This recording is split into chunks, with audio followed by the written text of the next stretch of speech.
नमस्कार. एका गंभीर विषयाला मी आपल्यासमोर मांडण्यासाठी आलोय. या विषयाला सुरुवात करण्यापूर्वी इतिहासातला एक प्रसंग मला तुम्हाला सांगायचा आहे आणि त्या प्रसंगानंतर आपल्या ठरलेल्या विषयावर मी भाष्य करणार आहे. हा प्रसंग तुम्ही लक्षात ठेवायचा आहे, कारण मध्येच याचा संदर्भ येणार आहे. छत्रपती संभाजी महाराजांची अत्यंत वाईट पद्धतीनं औरंगजेबानं हत्या केली आणि या हत्येनंतर छत्रपती राजाराम महाराजांना राज्यावर बसविण्यात आलं. छत्रपती राजाराम महाराज राज्यावर विराजमान झाल्यानंतर त्यांना सुरक्षित ठेवणं आवश्यक होतं, म्हणूनच त्यांना जिंजीला पाठवण्याची तयारी सुरू झाली. रायगडावरून छत्रपती राजाराम महाराज पन्हाळगडावरती आले आणि पन्हाळगडावरून ते जिंजीकडे निघाले. वाटेत तुंगभद्रा नदी ओलांडायची होती. या तुंगभद्रेला ओलांडणं सोपं नव्हतं. राजाराम महाराज एक तर वयानं कमी, सातत्यानं होणारा त्रास, त्यातून ते आजारी, अंगात ताप भरलेला, आणि या ताप भरलेल्या स्थितीमध्ये राजाराम महाराजांनी तुंगभद्रा नदी कशी पार करायची हा प्रश्न पडला होता. कदाचित राजारामांना मध्ये त्रास झाला असता तर काय, असाही प्रश्न होता. यावेळी बहिर्जी घोरपडे नावाचा एक दक्षिणेतला सरदार कामाला आला आणि त्यांनी आपल्या पाठीवरती बहिर्जी घोरपड्यांनी राजाराम महाराजांना नदी पार करून दिली. या घोरपडेंच्या वंशजांना दख्खनमधली मोठी सरदारकी बहाल केली गेलेली होती. एक मोठा भाग त्यांच्याकडे होता. आता मी तुम्हाला माझ्या प्रतिपाद्य विषयावरती येतो आहे आणि मग तुम्हाला सांगतोय. टिपू सुलतान. टिपू सुलतान या राजाला आपण सगळ्यात the great warrior, the sword of Tipu Sultan, ती पराक्रमाची गाथा, एक धर्मनिरपेक्ष राजा, सगळ्याच धर्मांना सोबत घेऊन चालणारा राजा, महापराक्रमी राजा, अशा स्वरूपाची बिरुदं टिपू सुलतानला लावत असतो. मुळात टिपू सुलतानची कधी कधी तुलना करताना सुद्धा छत्रपती शिवाजी महाराजांच्या तोडीची करण्याचा प्रयत्न होतो. खरं तर हा अगोचरपणा आहे, मूर्खपणा आहे, नालायकपणा आहे. पण तरीही काही नालायक माणसं अशी तुलना करण्याचा प्रयत्न करतात. छत्रपती शिवरायांनी आपल्या तलवारीच्या पराक्रमावर स्वराज्य उभा केलं होतं, तर टिपू सुलतानला बापाच्या पराक्रमावर राज्य मिळालेलं होतं. आणि ह्या बापाचा पराक्रम काय होता ऐकायचा आहे. याच हैदर अलीनं याच बहिर्जी घोरपडेच्या नातवाला मुरार घोरपडेला गुत्तीच्या किल्ल्यावर असा खिंडीत पकडून मारला होता. पाणी प्यायला नव्हतं मुरार घोरपडे यांना, तर किल्ल्यातला चिखल पिळून त्याचं पाणी काढावं लागलं आणि ते पिऊन मुरार घोरपडे जगले. पण तेही हैदरला पावलं नाही. मुरार घोरपडेंचा करुण अंत झाला आणि गुत्तीच्या किल्ल्यावर या हैदरनं ताबा मिळवला. हा हैदर या टिपूचा बाप. या हैदरनी जे राज्य मिळवलं ते सुद्धा कसं होतं हे लक्षात घ्या. टिपूला वारशानं आपल्या बापाकडून राज्य मिळालं खरं, पण हे राज्य हैदरनं जिंकलं होतं का नाही, तर हैदरनं ओडियार राजाला संपवून या राज्याचा ताबा घेतला होता. म्हैसूरचा हिंदू राजा ओडियार याच्याची फितुरी करून, गद्दारी करून, त्याच्याच दरबारात काम करून हे राज्य मिळवलं होतं. हे राज्य हैदर सहित टिपूपर्यंत 38 वर्षच टिकलं, हे लक्षात ठेवा. आणि मराठ्यांचं साम्राज्य, छत्रपती शिवाजी महाराजांनी स्थापन केलेलं साम्राज्य, हे शेकडो वर्ष 1818 पर्यंत टिकलेलं आहे. हे विसरून चालणार नाही. आता टिपू खराच कसा होता हे समजून घेतलं पाहिजे. महात्मा गांधी म्हणाले टिपू एक सच्चा स्वातंत्र्य योद्धा होता. इंदिरा गांधी म्हणाल्या तो खरा देशभक्त होता. इंदिरा गांधींनी तर टिपूच्या मजारवर जाऊन चादरही चढवून आल्या. देशाच्या आताच्या राष्ट्रपतींनी देखील टिपूविषयी गौरवोद्गार काढल्याची चर्चा आहे. काय म्हणाले देशाचे आताचे राष्ट्रपती, तुम्ही ऐका. Tipu Sultan died a historic death fighting the British. He was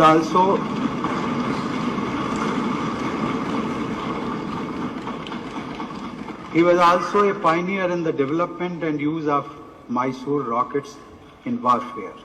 त्यांनी फक्त टिपूच्या पराक्रमावर भाष्य केलंय. तो धर्मनिरपेक्ष होता, चांगला होता, असं काहीही म्हटलेलं नाही. आता आपल्या धर्मनिरपेक्ष असण्याबाबत, आपल्या चांगल्या असण्याबाबत टिपूच स्वतः या खुलासा करतो आहे. तो त्यावेळी केलाय, आता समोर येतो आहे. टिपूची जवळपास 2800 वेगवेगळी पत्र सापडलेली आहेत आणि या पत्रातच टिपूचा खरेपणा सिद्ध होतो. तुम्हाला मी सांगतो, 8,000 मंदिरं टिपूच्या राज्यामध्ये होती आणि या 8,000 पैकी फक्त 2च मंदिरात पूजा होत होत्या. फक्त 2च मंदिरात. शेकडो मंदिरं टिपू सुलताननी पाडली त्याला आणि तिथे मशिदी बांधल्या. आत्ताही तुम्ही श्रीरंगपट्टणमच्या म्हणजे टिपूच्या राजधानीच्या जामा मशिदीत जाल तेव्हा तुमच्या लक्षात येईल, तिथले लोकही सांगतील आणि पुरावे देखील उपलब्ध आहेत, आंजनेय मंदिर पाडूनच ही जामा मशीद बांधण्यात आली आहे. आंजनेय मंदिर म्हणजे हनुमानाचं मंदिर आणि हे कृत्य टिपू सुलताननी केलेलं आहे. टिपू जेव्हा मलबार प्रांतावरती हल्ला करून जातो 1766 मध्ये, तेव्हा त्यानं तिथं प्रचंड अत्याचार तर केलेच केले, पण 1,00,000 लोकांचं जबरदस्ती धर्मांतरण केलं. आपल्या जबरदस्ती धर्मांतराच्या मध्ये 22 मार्च 1766 लिहिलेल्या पत्रात अब्दुल खादर नावाच्या एका सरदाराला तो पत्र लिहितो आणि सांगतो की तुला माहित नाही का, धर्मांतर करायचं आहे, काफिरांच्या विरुद्ध लढायचं आहे. मी 12,000 नंबुद्रींना धर्मांतरित केलं आहे. त्यानंतरचा इतिहास असा आहे की 70,000 ख्रिश्चन आणि 1,00,000 हिंदूंचं धर्मांतरण टिपूने घडवून आणलं. जबरदस्ती धर्मांतरण. ऐकले नाहीत, धर्मांतरित झाले नाहीत, तर कान आणि नाक कापून त्यांना मरणाच्या अवस्थेत नेऊन टाकण्याचा वाईट प्रकार टिपू करत होता.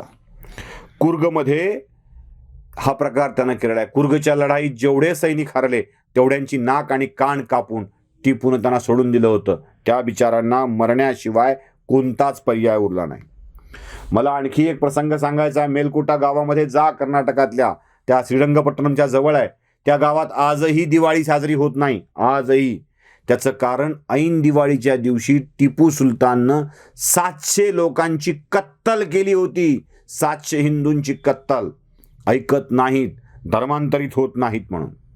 अहो, टिपूच्या तलवारीवरची वाक्य तरी बघा. माझी ही पराक्रमी तलवार काफिरांचा नाश करण्यासाठी आहे, असं तो या तलवारीवर लिहितो. आणि तीच तलवार, द सॉर्ड ऑफ टिपू सुलतान, मोठ्या अभिमानानं मिरवणारी करंटी माणसं आमच्याकडे आहेत. तुम्ही ठरवा टिपू कसा होता, धर्मांध होता की काय होता. टिपू पराक्रमी होता म्हणे. लोक सांगतात टिपू पराक्रमी होता. ओडियार राजाचं राज्य अक्षरशः विश्वासघातानं जिंकण्यात कसला आलाय पराक्रम. पराभूत सैन्याचं कान नाक कापून त्यांना मरण्याची अवस्था करून देण्यात कसला आलाय पराक्रम. खरा पराक्रमी तो जो माफ करतो आणि सोडून देतो. छत्रपती शिवरायांनी कधीच असले उद्योग केले नाहीत. शत्रूच्या स्त्रियांना आपलं उपभोग्य वस्तू समजलं नाही, त्यांची सन्मानानं रवानगी केली, पण टिपूनं याच्या विरुद्ध केलं. अहो, किती वेळेला तह केले. टिपूच्या बापानं तर टिपूला मराठ्यांकडे ओलीस ठेवलं होतं. हा कसला पराक्रम आलाय. टिपूने आपली 2 पोरं इंग्रजाकडे ओलीस ठेवली होती. हा कसला पराक्रम आलाय.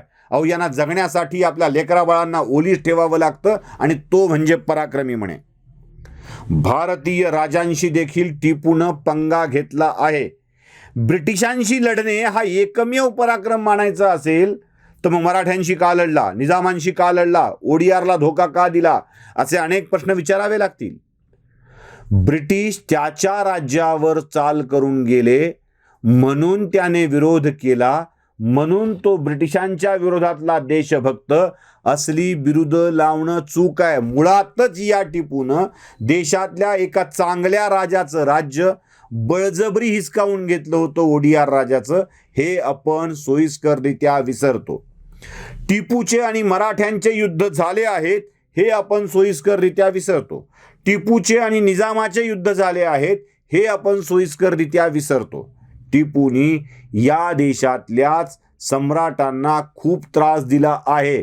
आणि तुमच्या माहितीसाठी मराठा, निजाम आणि आजूबाजूच्या सरदारांनी टिपूच्या पराभवासाठी इंग्रजांना मदत केली आहे. कारण टिपू धर्मांतराचं वावटळ घेऊन निघालेला होता. अनेकांना मुसलमान करत निघालेला होता. टिपू ब्रिटिशांच्या विरोधातच लढला असं नव्हे, तर ब्रिटिशांना मदत करणाऱ्या आणि टिपूसाठी त्रास देणाऱ्या लोकांच्या विरोधातही तो लढला. मग त्याला देशभक्त म्हणून त्याचं गुणगौरव गाणाऱ्यांनी कृपया याचाही विचार करण्याची गरज आहे.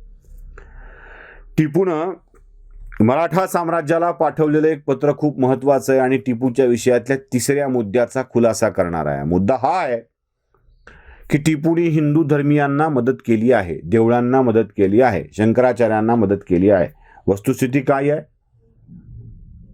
टिपूनी ही माहिती पत्रात मराठा साम्राज्याला कळवली आहे की बाबानो, माझ्या मागं लागू नका, तुमच्या पाया पडतो, बघा तुमच्या पाया पडतो, ब्रिटिशांना मदत करू नका, माझ्यावर आक्रमण करू नका.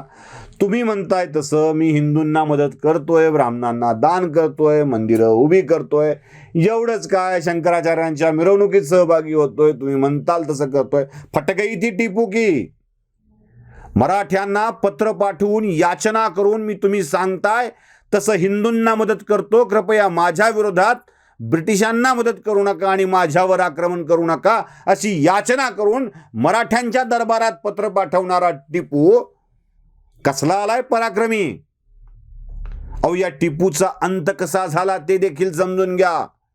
लोक सांगतात टिपूला युद्धात गोळी लागली आणि टिपू गतप्राण झाला. ब्रिटिश सांगतात टिपूला युद्धात गोळी लागली, टिपू आपल्या वाड्यात, आपल्या त्या महालात मृतांच्या देहामध्ये पडलेला होता आणि त्याच्यातलाच एक सरदार त्याच्याकडचे सोने काढून घ्यायला आला. टिपूनं हे किलकिल्या डोळ्यांनी बघितलं, त्याच्या पायावर तलवार चालवली आणि त्याच सरदारानं टिपूला गोळ्या घातल्या आणि टिपू मेला. असा आणखी एक इतिहास सांगितला जातो जो झाकून ठेवला जातो. आपल्या सरदाराच्या हातून सोन्याच्या चोरीसाठी मरणारा कसला आलाय वीरगतीला प्राप्त झालेला. अहो, ज्याला मराठ्यांना याचना करावी लागते, मला मारू नका, तुम्ही म्हणाल तसं करतो, कसला आलाय पराक्रमी. ज्याला आपली पोरं ओलीस ठेवावी लागतात, तो कसला आलाय पराक्रमी. जो आपल्या शत्रूच्या सैन्याचे कान नाक कापून त्यांना जगण्यायोग्य ठेवत नाही, कसला आलाय पराक्रमी. जो आपल्या धर्मासाठी लोकांना पराभूत करून धर्मात परावर्तित करून घेतो, तो कसला आलाय पराक्रमी. आधुनिक इतिहासाच्या नावाखाली खोटा इतिहास रेटून सांगायचा, बदलून सांगायचा, या पद्धतीत टिपूला महात्मा करणं चाललंय हे विसरू नका. टिपू महात्मा नव्हता, टिपूला महात्मा मानता येणं शक्य नाही. एक धोका देऊन झालेला राजा, 2 पिढ्यात त्याचं राज्य गारच झालं आणि असंच धोक्यानं झालं. एवढाच टिपूचा इतिहास. नमस्कार.